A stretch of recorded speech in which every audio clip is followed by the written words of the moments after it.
I have a dream that one day this nation will rise up and live out the true meaning of its creed. Martin Luther king نے امریکہ کی تاریخ میں ایک نئے باب کا اضافہ کیا. ان کی خدمات کے اعتراف میں واشنگٹن ڈی سی کے نیشنل مال پر ایک یادگار قائم کی جا رہی ہے جس کا افتتاح اس سال 28 اگست کو متوقع ہے، ٹھیک اسی روز جب ان کی مشہور تقریر میرا ایک خواب ہے کو 48 سال پورے ہو جائیں گے.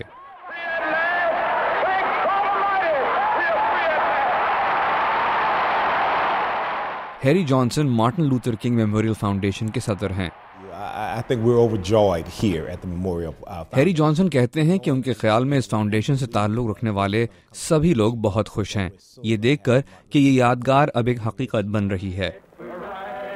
60 کی دہائی میں مارٹن لوتھر کنگ امریکہ میں سیاہ فاموں کے شہری حقوق کے لیے چلائے جانے والی تحریک میں پیش تھے. انہوں نے نسلی بنیادوں پر منقسم امریکہ کی جنوبی ریاستوں میں احتجاجی مظاہروں اور جلوسوں کی قیادت کی، تشدد کا سامنا کرنے کے باوجود عدم تشدد کی تعلیم دی اور کئی بار جیل بھی کاٹی.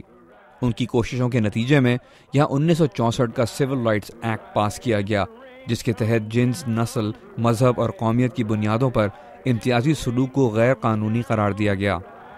اس دیوار کے بالکل پیچھے وہ جگہ ہے جہاں پر مارٹن لوتھر کنگ کی یادگار قائم کی جا رہی ہے، مگر یہ سارا کا سارا علاقہ تب تک کے لیے عام پبلک کے لیے بند کر دیا گیا ہے جب اگست میں اس یادگار کا باقاعدہ افتتاح کیا جائے گا. اس یادگار کا رقبہ تقریباً 1.5 ہیکٹر ہے اور یہ واشنگٹن مونیومنٹ اور امریکہ کے سابق صدر تھامس جیفرسن اور ابراہیم لنکن کی یادگاروں کے قریب واقع ہے. اس یادگار کا مرکز ہے گرینائٹ کا بنا 1600 ٹن کا ماؤنٹ آف ڈسپیئر یا مایوسی کا پہاڑ. یہ خیال بھی کنگ کی مشہور تقریر میرا ایک خواب ہے سے ہی لیا گیا ہے. اس پہاڑ کے وسط سے ہی کنگ کا 10 میٹر کا مجسمہ بھی ابھرتا ہے. گرینائٹ کا یہ مجسمہ ایک چینی فنکار نے تیار کیا جن کے انتخاب کی بنیاد بھی کنگ کی تقاریر سے حاصل ہونے والا سبق ہے.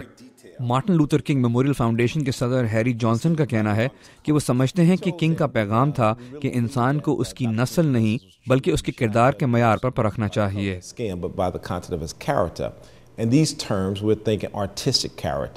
اس سلسلے میں انہوں نے ڈیزائن کے فن کے معیار کو ان کے انتخاب کی بنیاد بنایا.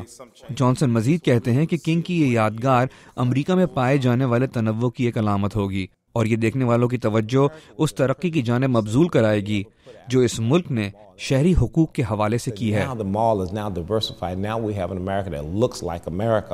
ہیری جانسن کا یہ بھی کہنا تھا کہ اگر امریکہ اتنا ہی نسل پرست ہے جتنا بعض لوگ سمجھتے ہیں تو کیا وہ ایک افریقی امریکی کی یادگار یہاں قائم ہونے دیتے؟